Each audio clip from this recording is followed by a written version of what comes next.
O evangelho deste domingo é uma catequese sobre o discipulado, pois define o caminho do discípulo, o qual deve ser capaz de fazer de Jesus a sua opção fundamental e seguir o seu mestre no caminho do amor e da entrega da vida.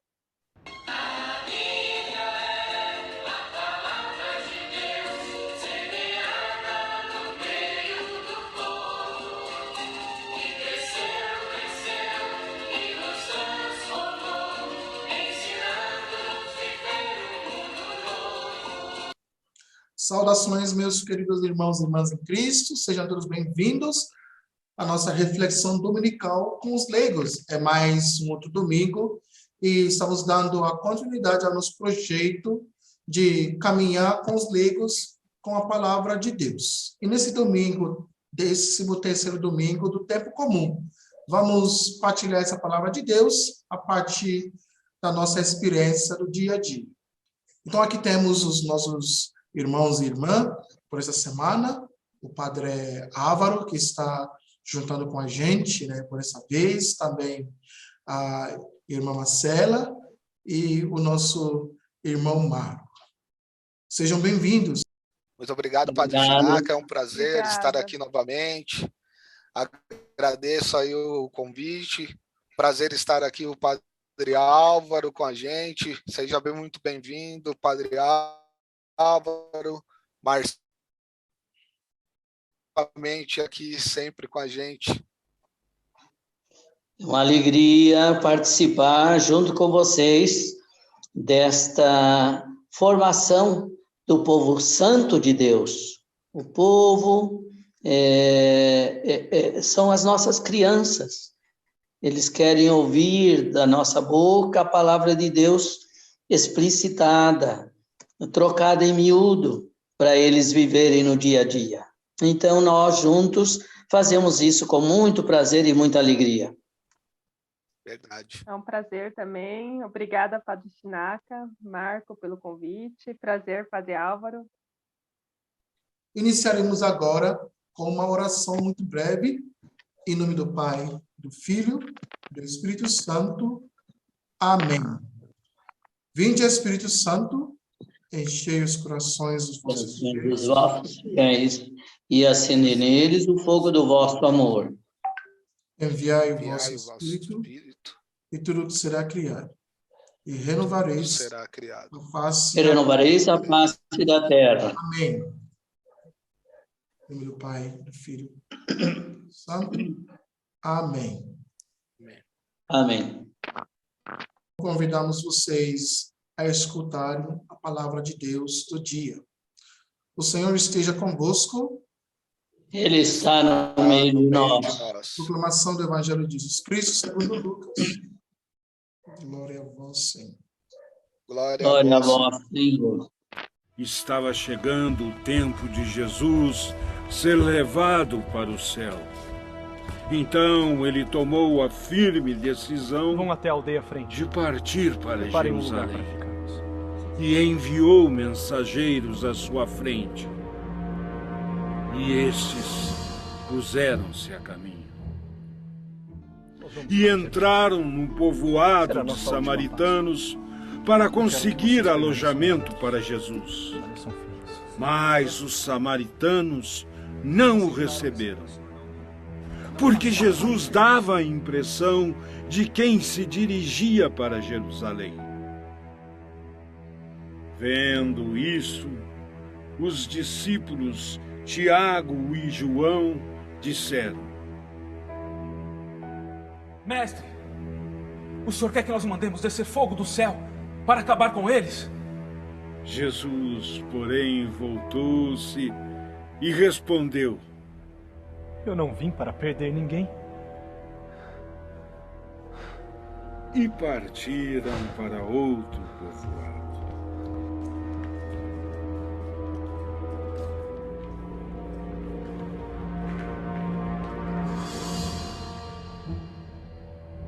Enquanto iam andando, alguém no caminho Mestre, disse a Jesus: eu te seguirei para onde quer que fores. Mas Jesus lhe respondeu: As raposas têm tocas.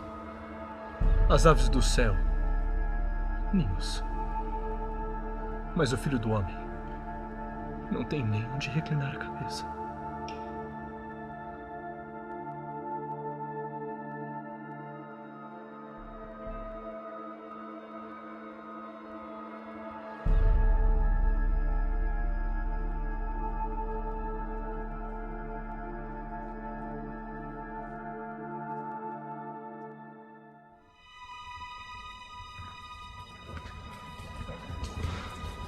Jesus disse a outro: siga-me. Esse respondeu: Mestre, deixa primeiro que eu vá sepultar meu pai. E Jesus lhe respondeu: deixa que os mortos sepultem seus próprios mortos.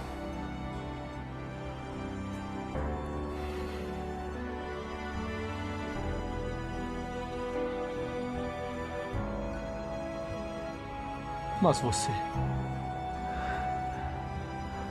vá anunciar o reino de Deus.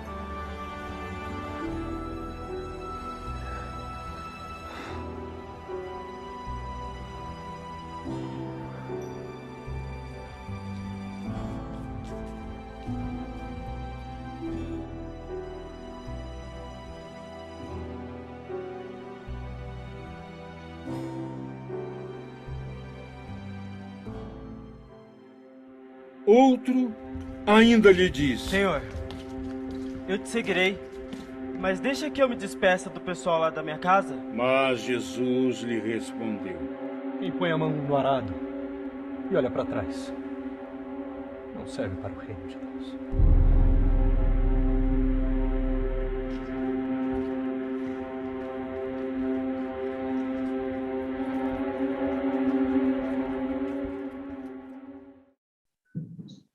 Palavra da salvação. Glória a vós, Senhor. Então, irmãos e irmãs, prestamos atenção e escutamos a reflexão do dia.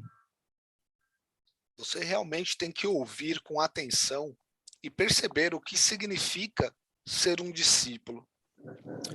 Pois ser um discípulo de Jesus não é para os fracos e muito menos para os covardes. E Lucas entende isso. E por 9 capítulos, ele vai explicar o que significa ser um discípulo de Jesus.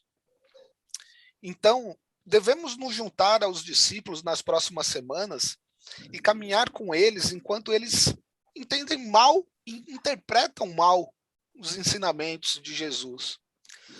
Às vezes eles são muito adoráveis e às vezes eles fazem até nossas cabeças doerem com tamanha falta de compreensão das palavras de Jesus. Portanto, esta é mais importante de todas as histórias. E a jornada começa hoje, com Jesus dizendo resolutamente a seus discípulos, com grande deliberação e concentração: segue-me. Quando os discípulos foram enviados à frente para se prepararem para ir a uma aldeia samaritana, Jesus os enviou lá para preparar o caminho. E eles voltaram dizendo: eles rejeitam você, você não pode ir, você não pode andar pela terra deles porque está a caminho de Jerusalém, deve encontrar outro caminho. Então Tiago e João, sendo discípulos muito ansiosos, disseram: devemos fazer descer fogo do céu para destruí-los? Porque essa foi a resposta natural por rejeitar o próprio Deus. Lucas não diz especificamente o que Jesus disse a eles. Ele apenas diz: repreendeu-os.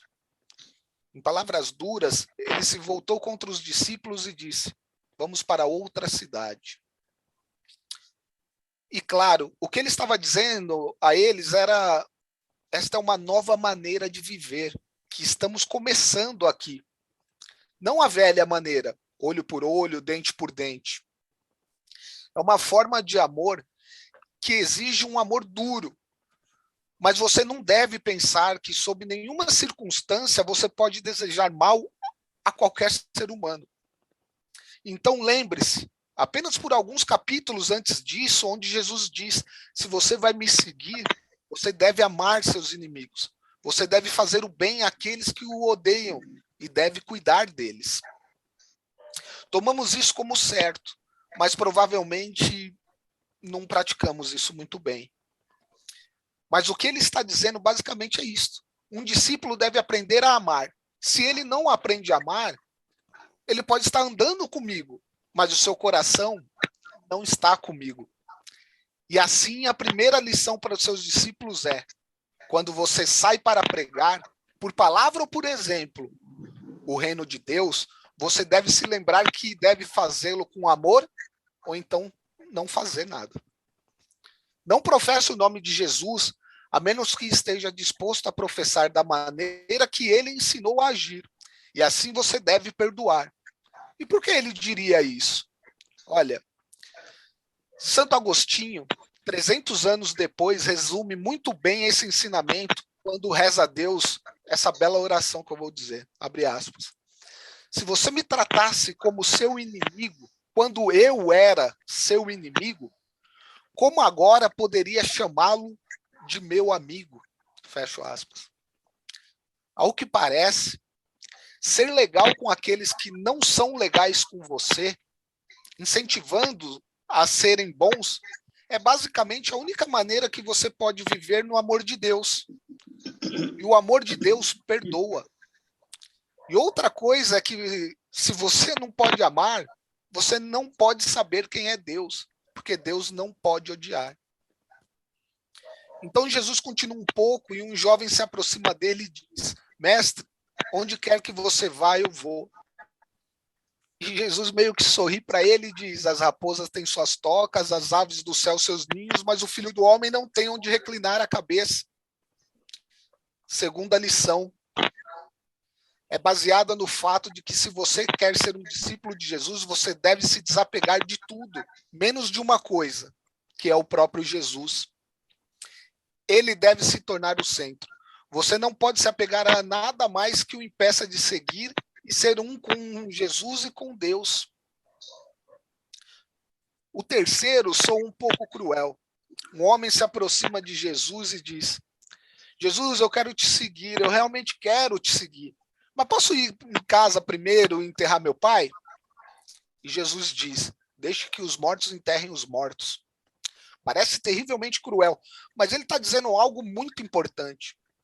Se você vai se entregar para se tornar um discípulo de Jesus, isso significa que ele se tornará o seu Senhor. Então, ele vem em primeiro lugar. A sua primeira lealdade deve ser sempre com Jesus.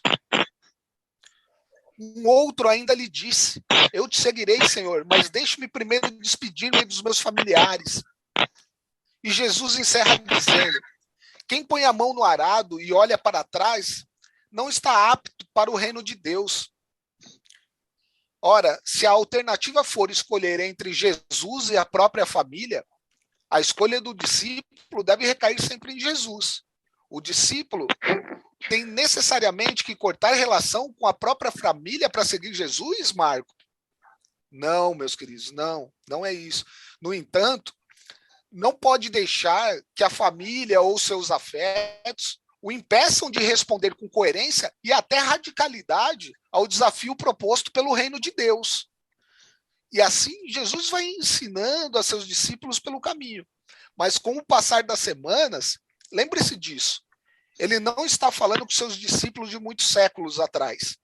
O ressuscitado está falando conosco, pois nós somos os discípulos. Muito obrigado, Marco, pela sua reflexão, né? Assim você falou das exigências, né, do custo de ser um discípulo de Jesus, e isso que devemos saber hoje, que custa muito ser um discípulo, embora que a mensagem da salvação é de graça, mas de ser um discípulo tem que sacrificar algo para seguir Jesus Cristo, para que seja autêntico o seu seguimento a Cristo. Agora, irmã Marco, eu vou te fazer essa pergunta para que você possa esclarecer um pouquinho, né, junto com a sua reflexão. Até agora, em nossa jornada no Evangelho de Lucas, desde o domingo passado, escutamos Jesus dizer a seus discípulos que ele deveria ir e ser entregue nas mãos das autoridades e ser crucificado. Eles não pareciam entender. Agora, no versículo 51, que escutamos hoje, Lucas nos diz que Jesus decidiu ir a Jerusalém. O que essa imagem indica? Boa pergunta, padre. Jesus procura fazê-los compreender que em Jerusalém ele morreria na cruz para a redenção dos judeus, dos samaritanos e dos próprios gentios. Todos seriam reconciliados com Deus, tornando-se nele um só povo. Revela-se assim o amor cristão na busca do bem do próximo e do inimigo em si, né? São Cirilo de Jerusalém escreve que, salvo engano, Jesus persuade deste modo os apóstolos a serem pacientes e a se guardarem distantes de perturbações, né? Já que os apóstolos devem se preparar para também serem eles rejeitados, não é? Esse é o significado da jornada dele para Jerusalém.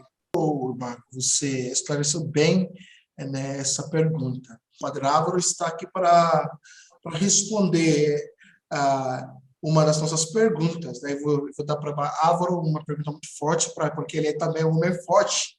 Ele vai esclarecer para a gente. Gosta sim. Essa segunda pergunta mesmo. O Padre Álvaro, os samaritanos rejeitaram Jesus e seus discípulos. Eles não queriam nada com eles, e assim os discípulos ficaram lívidos. Em particular, Lucas destaca a reação de Tiago e João. O que eles queriam fazer? Por quê? Como essa atitude é completamente contraditória com o que Jesus havia ensinado a eles anteriormente, né? Como amar os seus inimigos, no Evangelho de Lucas 6, 27 a 28. Como isso ajuda a destacar uma verdade importante no mundo de hoje, que às vezes vê a religião como inerentemente violenta. Já havia no tempo de Jesus, e desde muito tempo antes, um ódio mortal entre os judeus e os samaritanos. Os judeus os consideravam como que pagãos. Então, como eles rejeitaram aceitar Jesus passar pela cidade deles, os dois irmãos assumiram uma atitude de rebelião e de ódio contra os samaritanos. E por isso pediram a Jesus se podiam invocar fogo do céu para os destruir. É interessante que o evangelista Lucas é o evangelista da bondade e da misericórdia de Jesus. Então, ele não mostra que Jesus brigou com os dois apóstolos, mas simplesmente os repreendeu. Jesus é bondoso com todos, mesmo com os dois que querem invocar fogo do céu. Mas nós hoje, nós cristãos católicos de hoje, talvez, em muitas ocasiões, ainda não conseguimos praticar o que Jesus disse. Nós gostaríamos de ver Jesus destruindo os maus, os violentos, os assassinos. Nós gostaríamos de ver Jesus, ou Deus, destruindo os que distribuem drogas no meio da juventude. Não é essa a atitude que Jesus quer. Jesus quer que a gente transforme as pessoas com a bondade, como ele fez com os dois irmãos, Tiago e João. Jesus nos mostrou que ele estava decidido. Ele, sim, tomou a firme decisão de ir de encontro a sua missão de morrer na cruz, mas para com os outros, ele é bondoso e é misericordioso. E eu acho que essa é uma lição do Evangelho deste domingo. Nós devemos sempre ser bondosos e misericordiosos para com todos. É através da bondade que a gente muda os corações das pessoas. Muito bem, Padre Álvaro, nós devemos ser bondosos e misericordiosos para com todos. Isso que Jesus está querendo nos ensinar a partir da reação dos apóstolos Tiago e João. Obrigado por essa explicação, né, tão clara para os nossos ouvintes. A Marcela, veja as 3 respostas que Jesus deu às pessoas que pensavam em seguir. Como você responde ao que Jesus está enfatizando com as respostas? E como podemos aplicar isto no nosso dia a dia, no segmento de Jesus? Então, pela leitura, eu vejo que Jesus diz que o mais importante é segui-lo, que nós devemos nos desapegar das coisas mundanas, das pessoas também, que colocá-lo em primeiro lugar. E também que ele é o centro de tudo, e que a salvação a gente só consegue chegar através dele, entendeu? E que a gente tem que seguir o caminho, desapegar, e largar tudo em viver em função de Jesus Cristo. Muito bem, Marcela. Muito tranquilo. Então, irmãos e irmãs, estamos aqui escutando essas palavras, essas boas explicações, e que sejamos não somente ouvintes das palavras, mas que coloquemos tudo em prática. Então, isso será o que apresentamos para vocês, né, por essa semana, que no nosso segmento de Jesus tem que ser total, tem que ser também com o coração sem distraição, tem que ser também com a atitude de Jesus, né, de misericórdia e de bondade. E que Deus ajude no dia a dia, seguindo Jesus, porque Jesus está mesmo no Evangelho. Muito obrigado aos nossos convidados, Padre Álvaro e Marcela, abençoe, e esperamos que nos outros momentos que vocês possam aparecer mais uma vez quando convidamos vocês. Também obrigado ao nosso irmão Marco, Deus abençoe pelas suas belas reflexões. Tá? Muito obrigado. Obrigada. Boa noite. Obrigado a todos, uma boa noite, Deus abençoe. Foi uma alegria estar com vocês, Marcela e Marco. Obrigado, Padre Chinaca, por esta belíssima iniciativa de levar o Evangelho traduzido em miúdo para o nosso povo que nos escuta. Um abraço, Deus abençoe. A satisfação foi toda minha, Padre Álvaro, Marcela, agradeço imensamente aí pela participação de vocês, em especial o Padre Álvaro aí que dedicou esse tempo aí para brilhantar aí o nosso programinha aqui de domingo. Agradeço imensamente o Padre Chinaca pelo convite e por essa grande participação mais uma vez. Obrigado a todos aí mais uma vez. Muito bem. Glória ao Pai, ao Filho e ao Espírito Santo. Como era no princípio, agora e sempre. Amém. Amém. O Senhor esteja convosco. Ele está no meio de nós. Abençoe-vos, Deus Todo-Poderoso, Pai, Filho e Espírito Santo. Amém.